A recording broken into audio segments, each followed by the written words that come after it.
नमस्कार दोस्तों, स्वागत है आपका हमारे चैनल पर। आज 1 अप्रैल 2026 है और मिडिल ईस्ट में आग लगी हुई है। रात के अंधेरे में ईरान के इस्फहान शहर के आसपास आसमान चमक उठा। अमेरिका ने 2000 पाउंड के बंकर बस्टर बम गिराए जो जमीन के अंदर गहरे हथियार डिपो को तबाह करने के लिए बने हैं। ट्रंप ने खुद वीडियो शेयर किया और कहा, ये सिर्फ शुरुआत है। दोस्तों, ये कोई फिल्म नहीं बल्कि 2026 की असली जंग है। अमेरिका, इजराइल बनाम ईरान। होर्मुज़ स्ट्रेट बंद होने की कगार पर है, जहां से दुनिया का 20% तेल गुजरता है। भारत जैसे देशों में पेट्रोल, डीजल, केरोसिन और एलपीजी की किल्लत की अफवाहें तेज हो गई हैं।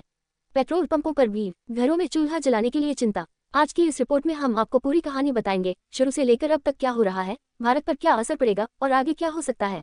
अगर आप भी जानना चाहते हैं कि आपकी जेब और रसोई पर क्या बीत रहा है तो वीडियो अंत तक जरूर देखें। लाइक करें, शेयर करें और सब्सक्राइब करना न भूलें। चलिए शुरू करते हैं। सबसे पहले समझते हैं कि ये जंग अचानक कहां से शुरू हुई। 28 फरवरी 2026 को अमेरिका और इजराइल ने संयुक्त ऑपरेशन एपिक फ्यूरी शुरू किया। मात्र 12 घंटों में 900 से ज्यादा हमले किए गए। टारगेट थे ईरान के missile stove, air defence system, military base और लीडरशिप। इस हमले में ईरान के सुप्रीम लीडर अली खामेनेई समेत कई टॉप अधिकारी मारे गए। लेकिन एक गर्ल्स स्कूल पर गलती से मिसाइल गिरने से 170 से ज्यादा निर्दोष बच्चियां और लोग भी शहीद हो गए। ईरान ने जवाबी हमला किया, सैकड़ों मिसाइलें और हजारों ड्रोन इजराइल, अमेरिकी बेस और गल्फ देशों पर दागे। अब जंग का 32वां दिन चल रहा है। अमेरिका और इजराइल का दावा है कि उन्होंने ईरान की मिसाइल और ड्रोन क्षमता को 80% तक तबाह कर दिया है। ईरानी फौज में डेजिटेशन, भागना बढ़ गया है।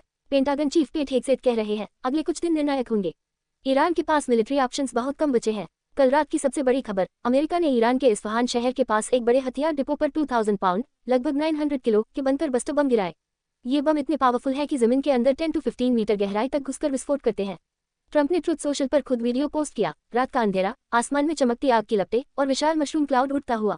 वॉल स्ट्रीट जर्नल के मुताबिक बंकर बस्टर का इस्तेमाल बड़े पैमाने पर किया गया ताकि ईरान के अंडरग्राउंड हथियार स्टोर नष्ट हो जाएं। इस्फहान ईरान का महत्वपूर्ण शहर है, यहाँ न्यूक्लियर प्रोग्राम से जुड़ी सुविधाएं भी हैं। हमले के बाद तेहरान और आसपास बिजली गुल होने की खबरें आईं।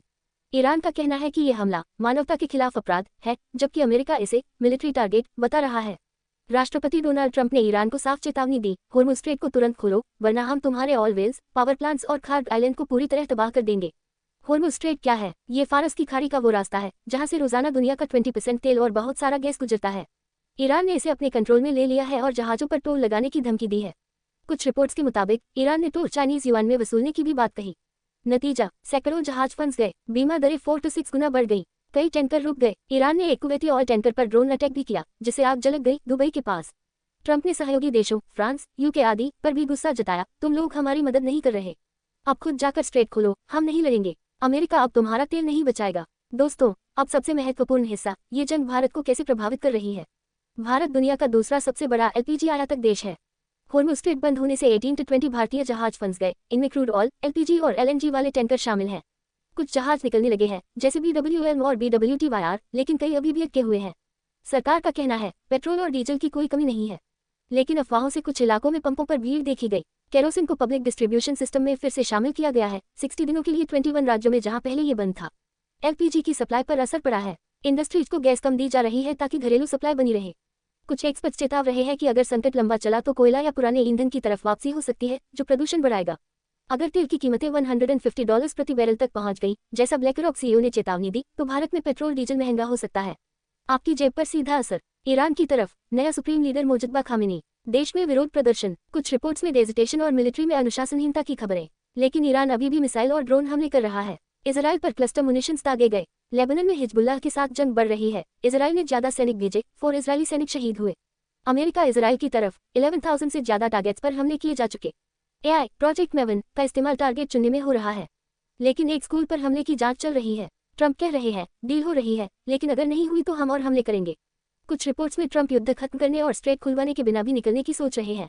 एक्सपर्ट्स कह रहे हैं कि अगले कुछ दिन बहुत महत्वपूर्ण है। अगर बातचीत सफल हुई तो जंग रुक सकती है, लेकिन अगर ईरान ने स्ट्रेट पूरी तरह बंद कर दिया या माइंस बिछा दिए तो जमीनी ऑपरेशन की आशंका बढ़ जाएगी।